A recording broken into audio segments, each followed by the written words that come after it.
Hello mga kabanda, magandang hapon. Welcome sa ating channel, welcome sa ating video. For this video, pag-uusapan natin ang Boss BCB60. Sulit pa ba itong legendary pedal board ng Boss?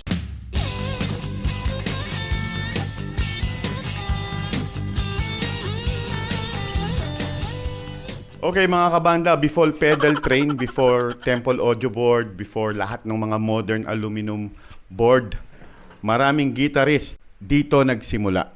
Ayan. Ito ang legendary na Boss BCB60 pedal board. Ayan. Okay. So, hindi lang ito pedal board. Case na, power supply pa, organizer pa, at literal na tank dahil gawa siya ng Boss.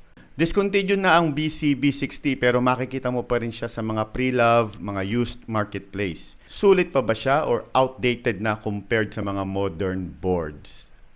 Yan ang pag-uusapan natin dito sa video na ito. Pero syempre, bago ang lahat, kung first time ka, click the like and subscribe para lahat ng board na to ma-review natin. Sama-sama tayo. So mga kabanda, basically ang BCB60 is a hard case pedal board made by Boss. And ang pinaka main selling point niya nun ay ready to use. So ready to use na siya. Bibit-bitin mo na lang. Meaning, meron siyang built-in power, may patch cables na siya, may form inserts, may carrying case.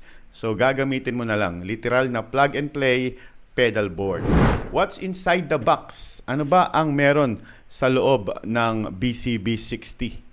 Marami actually kasama ito. So, ang included sa kanya, meron nga siyang built-in na power supply, meron siyang daisy chain power cable, patch cables, foam inserts, hard shell case. So, kahit beginner ka, pwede ka agad bumuo ng pedal board mo. Build quality. Okay, so ito na siguro ang pinaka-iconic feature nito. Hard case design. Hindi ito yung mga mukhang aluminum na case. So, literal na molded resin ng case niya. And honestly, sobrang tibay nito. Feeling mo, pwede mong ihagis sa van. Ayan, ihagis sa van pagkatapos ng gig. Pero good thing, sobrang protected ang pedals mo. Ang bad thing, medyo siya mabigat. Okay? So, size and capacity. Size and capacity, tignan natin. Size-wise, medium to large pedal board siya. Kasya usually ang 6 to 8 pedals or mix ng mga compact plus wah plus expression pedals. So officially, nasa 67 cm yung wide niya. At ayun, nasa 30 something yung kanyang taas. Ito yung love it or hate it niya na feature. Foam insert siya. May mga pre-cut foam. Meaning, imbes na velcro yung nasa loob niya, mga foam slots yung sasalo sa mga pedals mo. Ang good side, sobrang linis niya tignan. Hindi gagalaw ang pedals mo, mga Boss pedals mo. Perfect na perfect to sa mga grab and go setup. Ang problema sa mga modern pedals ngayon, hindi pare-pareho yung size. Yun yung bad thing niya. So minsan kasya, minsan hindi kasya. And honestly, kung mahilig ka magpalit ng mga pedals palagi, medyo hassle. Okay, pag-usapan natin yung built-in power supply. Okay, so nung lumabas ang Boss BCB60 nung panahon niya, ito yung pinaka-advanced. So meron siyang onboard 1,000 mAh power.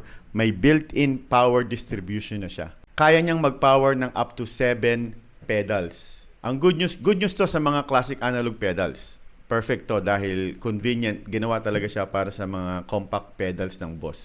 Very convenient. One plug lang. Naka-power na silang lahat. Ang bad news, ang reality kasi ngayon, yung modern digital pedals nagko-consume ng mas maraming power. Example, yung HX Stomp, yung RC600, yung Strymon, yung Eventide. Sometimes hindi enough yung onboard power ng BCB60 para ma-power yung mga modern boards ngayon, mga modern effects. So, daisy chain, isa pa, daisy chain power siya.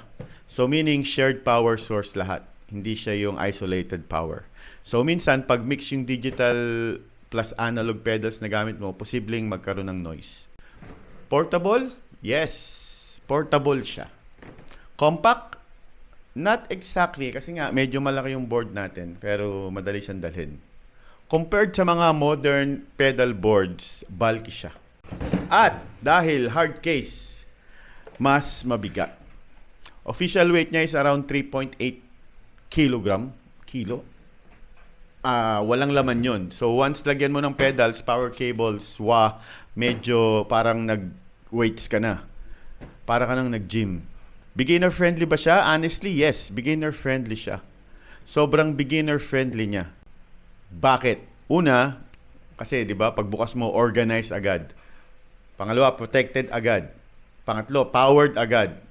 No need bumili ng hiwa-hiwalay na cables. Especially kung puro Boss compact pedals ang gamit mo, parang Lego lang, saksak kabit lang, tanggal kabit lang, madaling palitan. Everything is nicely put. But pag nag-evolve na ang setup mo, doon mo mapapansin yung limitation ng BCB60. Honestly, ito yung type ng pedal board na sobrang ganda as your first serious pedal board, especially noon. Pero maraming users eventually inalis yung foam, minodify, nilagyan ng velcro para magkasya yung mga modern pedals nila. Iba yung size eh. Pros. Punta tayo sa mga pros ng BCB60. Una, extremely durable. Tibay. Literally, para siyang tangke. Tangke sa tibay. Pangalawa, built-in power supply. Convenient especially for simple rigs. Pangatlo, great protection. Safe talaga yung mga pedals mo dito. Pangapat, beginner-friendly. Madaling maintindihan ang setup. 5, organized. Very clean ang pedal layout niya. Obviously, design talaga siya for the Boss ecosystem. Ang mga cons naman niya, unang-una, heavy at bulky compared sa mga modern aluminum boards. Pangalawa, foam system can be limiting. Not ideal kung lagi ka nagpapalit ng pedals. Pangatlo, yung daisy chain power, posibleng magka-noise. Hindi siya isolated. At pangapat, limited expansion. Eventually, ma-outgrow mo na siya kasi nagpapalit ka ng pedals, mas malaki, mas maliit. Panlima, latches and plastic can wear out. So, eventually, masisira din siya. Para kanino ang BCB60? Kung ikaw ay Boss pedal user, para sa ito. Beginner to intermediate players na Boss pedal user, para sa ito. Perfect. Mga simple analog rigs, mga grab and go setup, musician na kailangan protektahan yung kanilang pedal, okay na okay to.